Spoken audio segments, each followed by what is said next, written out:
नमस्कार मंडळी, मी कोकणच्या माझ्या चॅनलवर तुमचं सर्वांचे मनापासून स्वागत. आणि मी आज बनवत आहे घरच्या घरी तूप कसं बनवायचं, तर चला बघूयात.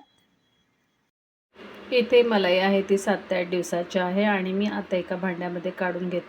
तर ही मलाई आहे ती मी एका स्टीलच्या पातेल्यामध्ये काढून घेतलेली आहे. आणि आता हे पातेलं मी गॅसवरती ठेवणार आहे, म्हणजे ही जी दुधाची साय आहे, मलाई आहे, ती विरघळेल.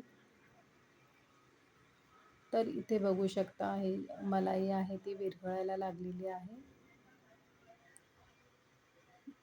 पूर्णपणे विरघळून झालेले आहे. आणि आता मी गॅस बंद करते.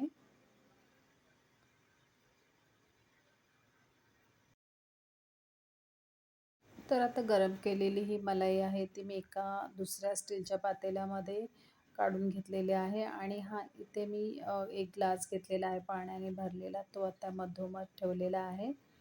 आणि वरती आता झाकण मारून मी रात्रभर फ्रीजमध्ये हे भांडं ठेवणार आहे. आणि दुसऱ्या दिवशी हे भांडं मी सकाळी बाहेर काढणार आहे.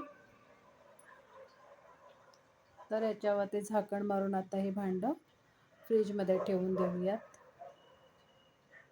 गुड मॉर्निंग सर्वांना. सकाळचे वाजलेत 9 आणि आत्ता मी जे भांडं फ्रीजमध्ये ठेवलेलं आहे रात्री, ते बाहेर काढणार आहे.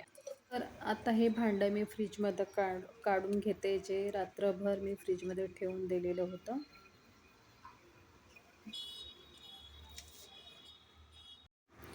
तर आता हा ग्लास आहे तो आपल्याला बाहेर काढायचा आहे. आणि इथे बघा, हा ग्लास मी काढून घेतलेला आहे. आणि हे जे थंड पाणी आहे ते सुद्धा मी याच्यामध्ये ओतलेलं आहे. ही मलाई आहे ती मी एका दुसऱ्या पातेल्यामध्ये, मोठ्या पातेल्यामध्ये काढते, म्हणजे मला लोणी काढण्यासाठी सोपं जाईल.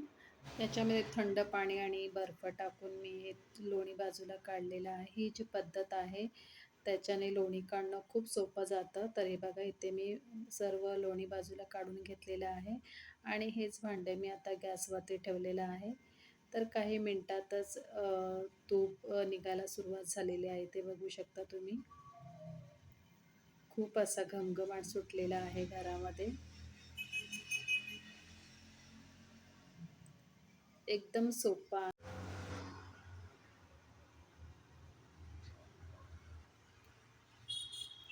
पूर्णपणे तूप निघालेलं आहे, ते बघू शकता. आणि आता मी गॅस बंद केलेला आहे. हे भांडं थंड झाल्यावरती मी एका भांड्यामध्ये तूप काढून घेते. तूप पूर्णपणे थंड झालेलं आहे आणि मी एका भांड्यामध्ये काढून घेतलेलं आहे. तुम्ही सुद्धा अशा प्रकारे ट्राय करा आणि घरच्या घरी तूप बनवा आणि नक्की कमेंट्स करा. तर भेटूया नेक्स्ट व्हिडिओमध्ये. तोपर्यंत बाय बाय. आणि ज्यांनी मला सबस्क्राईब केलं नसेल तर प्लीज मी कोकणच्या चॅनलला सबस्क्राईब करा, लाईक करा, शेअर करा आणि भेटूया नेक्स्ट व्हिडिओमध्ये. तोपर्यंत बाय बाय.